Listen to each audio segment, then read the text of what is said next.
I want to see them together, and that's the main reason of doing this video. I'm gonna send it to both of them. They're both in New York. Dude, you're both in New York. You don't tour that much. Another big week. We've got and I didn't even know it was coming. I forgot that I'd ordered it. The Blockhead Art of the Sample album came in. No idea. Got a package in the mail. Didn't know. Been watching a lot of YouTube Bomber lately. Was kind of scared. So let me move this down where I can talk. Okay. Blockhead Art of the Sample came in. I said I ain't even opened it yet. I ain't even put it on vinyl. Blockhead, the purest of the purest beat makers. The only reason I'm doing level with you here. I'm doing this both together because here's Deca's album. I actually got two of these, right? Deca's last album. All right, the way through. Now I don't even an option because it just came out. As far as I know, I got it on Bandcamp, but the Flux album just came out, and I figured one came out this week. Vinyl showed up this week, even though it says it was released in February. The Art of the Sample. As far as I knew, the only album that had come out recently was Funeral Balloons, which was a good album too. But the Art of the Sample, and I don't even know which one I want to dive into first. They're both such amazing, purest artists. But I'm going to go with Blockhead. So, when you think about Block, you got to think about a purist. You got to think about a guy who refuses to take compliments. The only way you can get a hold of him is by insulting him, and he'll respond to that. Which is why I've been famously trolling him for a good while now. And it's not because I dislike him in any way. He is a fantastic artist. He is a down-to-earth character. They say when his albums come out that he's got a retro sound to him. But when you refuse to sample songs that have come out since sampling began, like if you ever see an interview with him, he'll say like, I don't like to sample anything that's come out since before sampling. I think it's because he's afraid of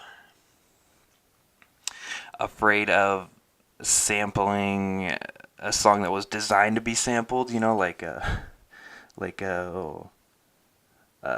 been a lot of artists that were, this is what this is. You released an album for sampling to put in tracks. So, very funny guy. All his songs are. I don't know if they're related in any way. Then he's one of those guys who makes names that don't have anything to do with the song, which is very funny, or how it appears, which is kind of dissimilar to like Deca with his Flux album that just came out. I think that every song is related and every song tells a story, where Block has a vibe. I think he gets in a vibe with a song and then he just kind of flows with it. So this will sound good together, Now, where Deca, I think everything is put together very purposely. I think that what they do have a lot in common is the layers on the songs. I think that if you don't have a lot of like bass, like if you have a truck with like a subwoofer or things like that. I say truck because I'm in the country, and car, I don't know. Mercedes Benz, but the layers are what have always really made Blockhead stand aside, apart from everyone else, which we also get with Deca. Everything he makes. He makes his own stuff, he makes his own art, writes his own tracks, raps. So there's a similarity there. The use of your saxophones, trumpets, blues guitar, they both have a lot of that. You can tell the old school style of Blockhead in a lot of his songs. You can tell this huge shift of the sound after the first few albums. He used a different kind of machine than he does now, and how he puts the songs together. It's a lot cleaner. I like the older stuff more. It's not a hipster thing. It's not a purist thing. It's got that raspy sound. The whole reason people buy vinyl still, obviously, it's not for its quality. It's obviously not for its pain in the ass maintenance that is required for an album, or the climate control that you have to maintain an album. Um, there's, it's definitely not simplicity. It's not an easier way to do anything, but with with the older sound, but it just had a more fluid. Like, I think you had to be more prepared to put in the sound. I don't know. I like it more. I don't know if it's because I liked a lot of Aesop, a lot of old Aesop. New Aesop's good. It's all good. Dude's a genius. But with that older sound, like with Labor Days, or with Float, with albums like that, it just sounds so like it could have been written 500 years ago. It could have been done a long time ago. So when you hear songs on the new album, fantastic songs, don't get me wrong, just fantastic songs. They're interludes or samples or whatever I'm going to call them songs, because I can do whatever I want. I'm the one with the microphone. Like Take a Drag, Gleam, All Time, and The Winner Is, which was song 13 on The Art of the Sample. So don't go cutting it short. Don't skip the songs. Don't skip through. Just kind of let it flow. It's a very all his albums, very vibey album. I liked it a lot. I respect him a lot. But Deca the Bard, he is just a lunatic with this. With everything he does. When Forest Agates came out, everybody was expecting a new album. They're all excited. And then it comes out an interlude album. But it's not just... He doesn't just write, these interludes to scribble together later into another song. It's like every song tells a story. Every song is part of a story. It's like a chapter. Especially with like The Way Through is a fantastic example of that. But this album too, the remixes are really nice. They're a little different to listen to at first. You got to really kind of let it sink in. It's like a cranberry juice. Nobody likes it the first drink, but after a couple years you get into it. Well, it's like that with the sound. With that whole album, I think I spend most of my time trying to delve into his state of mind when he's writing it, which is something you don't get a whole lot of when you're listening to Blockhead. But like I said, there's a lot of similarities, a lot of big differences. There's a huge religious aspect, and I'm not saying the man is religious, but I think that it goes back to the purest form of art from the Renaissance.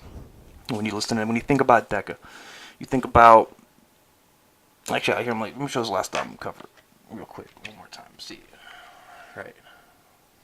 So, every part of art, every part of beauty revolves around the female body. It revolves around woman, the ability to give birth. That is how we judge beauty. That's how we've judged beauty for 500 years. So, when you listen to it, you think about the art that is designed in it, and a lot of it revolves around the combination of woman and God, and woman being the embodiment of God. You don't have to be religious to understand that that's where art comes from. That's how all cars were designed when they first came out. They're all designed around the shape of a woman. It's really kind of important to appreciate that, to appreciate the beauty of and the beauty found in fear when dealing with anything religious. So a lot of his songs will play into people trying to find God, find God in what's tangible. You know, especially with a song like Firmament. One of the saddest songs I think I've ever heard in my life. Firmament. Which song was that? Song 4 on the album? 3. Song 3. And then it rolls into Shoreline, which is fantastic. All's Well, Space Dust. The Waiting remix is cool. Skyward remix is fantastic. Maintain remix. I think the one that was hardest to understand was the Skyward remix. The way the beat goes, but then it evolves. It's fantastic. But anyway, Firmament. One of the saddest songs I've ever heard in my entire life. Say you're driving through Arizona and you stop at the Native American side of the road stands. They sell vases. The bigger ones will sell CDs. And if the opportunity rises, buy everyone you can. The sounds, the sadness, the how the West was lost style of embodiment of music is just fantastic. It's all really.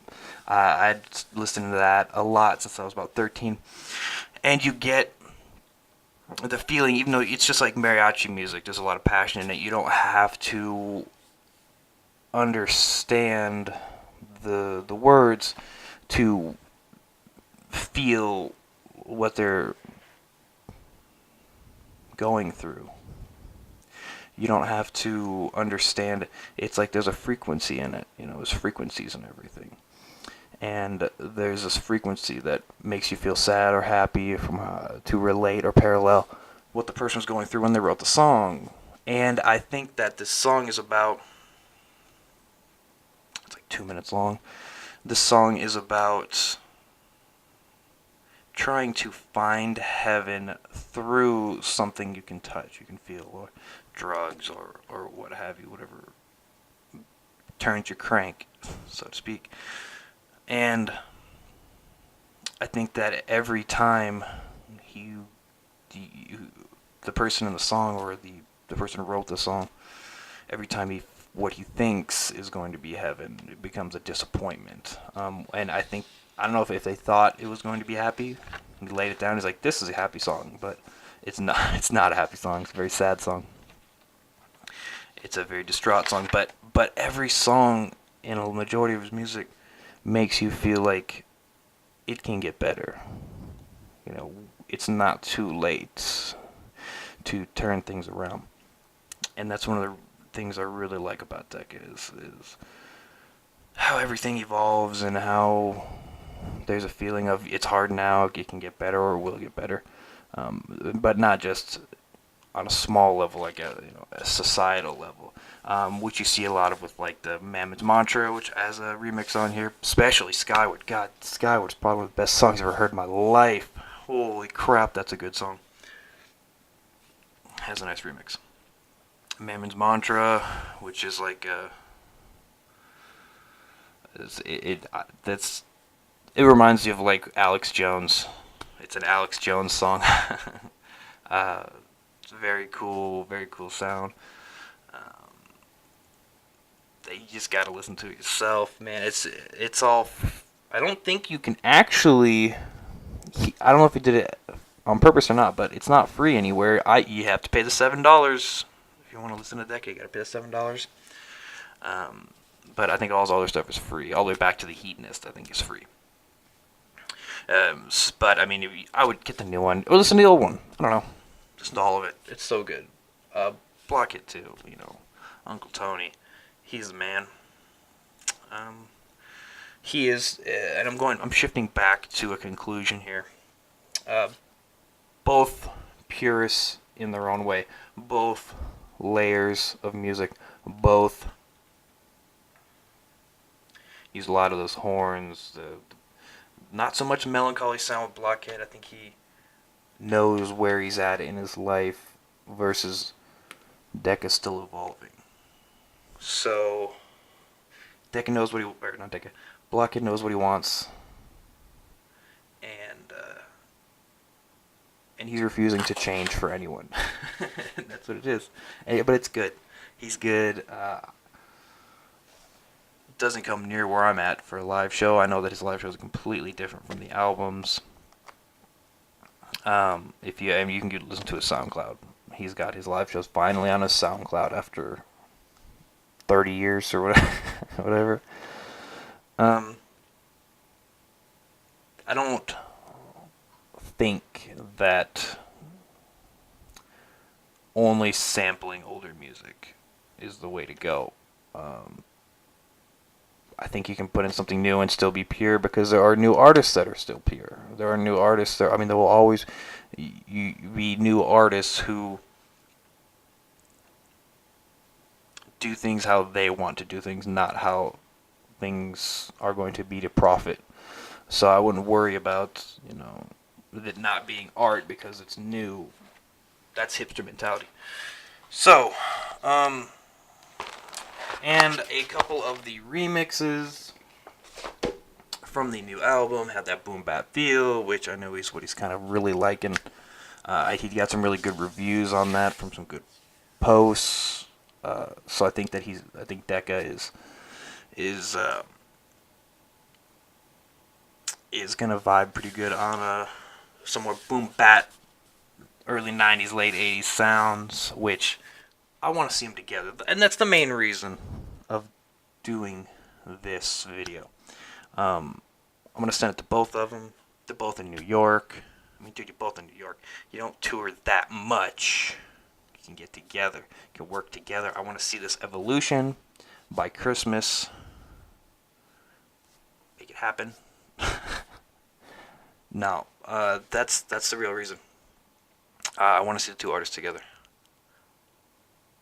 I want to see what works with that. I think they're parallel in their qualities of sound. So that's what I want. And so on that conclusion, both good albums. Should I spin them together? Sure. Why not? I want them both. I feel like I'm entitled to do all of them. That's it. Stuck out to the end. Nice. Special thank you. I gotta conclude on my special thank yous to UGE, Utah Gun Exchange, for believing in us. I believe in you. We will grow together. And that will be my concluding statement. Huge